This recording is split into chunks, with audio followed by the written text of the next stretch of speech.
Okay, so this is Snow Treasure, Chapter 8. Well, what are we waiting for, Michael asked. You know the way to this cave or whatever it is. He turned to Peter. What's wrong with going there and getting this thing started? Uncle Victor had left because he had been warned the Germans were on their way to Ryswick.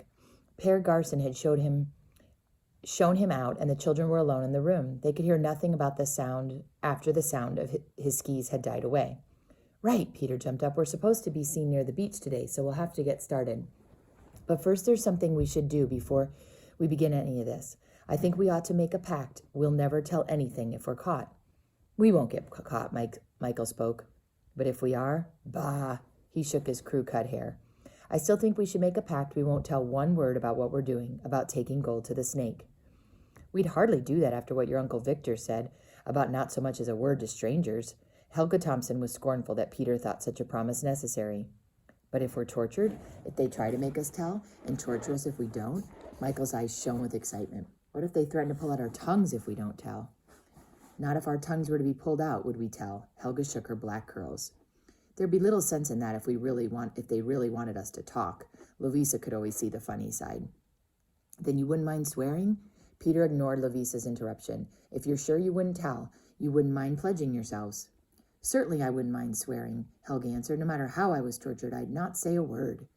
Peter went to the fireplace and climbed on a chair to bring down a sword his ancestors had used in wars against the Swedes hundreds of years before. He dried off its dried leather cover. Swear on this, then. Hands on the blade. I swear. Helga put her hand on the wide blade, and Lovisa and Michael put their hands beside hers. I swear. Lovisa's blue eyes were round. I swear I'll have my tongue pulled out, I'll be tortured with a red-hot poker, and I'll have my head on a pole before I say a single word. Michael spoke excitedly. And I the same. Peter put back the sword. Now we better be off to the cave for our loads. It's just us today. Tomorrow or the next day we will take the others. Should we make them swear too? Michael asked. What's the use? They'll know they're not supposed to talk to strangers. But maybe we should make them swear, Michael said. After what Uncle Victor said in school about obeying without question, I guess not. Peter had great faith in his uncle. When he gave a command, it was obeyed. Come on, let's get going. Beat you to the sleds, Helga spoke. There was a scramble to the door. On the way, buttons were done up and zippers made magic silver seams down the front of windbreakers that had been loosened when the children came indoors. Père Garson, Peter remembered. He used to be at the cave to load the sleds. He ran to the kitchen to look for him. He was not there. Peter opened the kitchen door. Outside in the snow, he saw a strange sight. Père Garson was racing madly around and around on skis.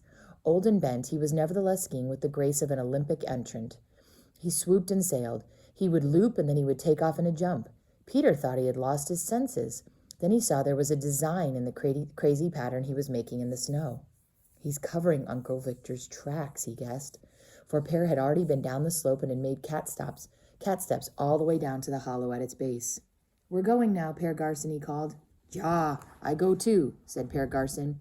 He made a mad leap and landed exactly at Peter's side. I see you by the woods. You know how to go? Sure? Then he gave a solemn wink, his old eyes screwed in his brown, wrinkled face. Peter had not the least doubt where to go. He told Père Garson so. It's good. I see you there, Père Garson said. He gave another long leap and began a long, swift flight through the churned snow. Peter raced around to the front to get his sled. What do you do if you met a German right here? Michael tried to frighten the girls. I'd do just what I'm doing now, Helga's eyes flashed. I'd go on without so much as a look at him, she sniffed. They all knew the way to Thor's Rock, so Peter found he wasn't much needed as a guide. Never mind. After they got there, he'd have to show them how to go around the wall of snow into the cave. They trudged through the woods, taking all possible shortcuts. When they got to Thor's Rock and the place where the cave had been, Peter got the surprise of his life. There was no cave. And that's the end of chapter 8.